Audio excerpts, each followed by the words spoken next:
Welcome back to another technical deep dive here in the debug zone. Today, we're tackling a big question and breaking it down with insights from other users.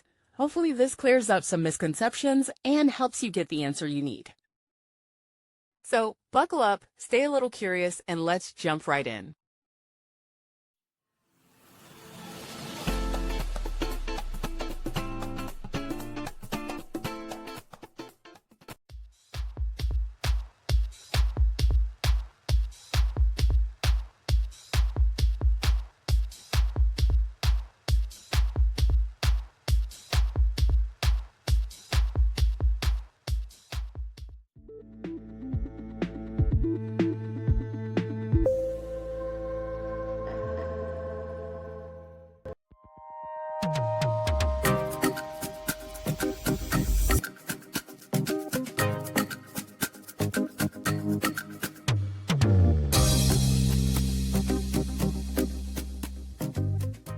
And that's a wrap.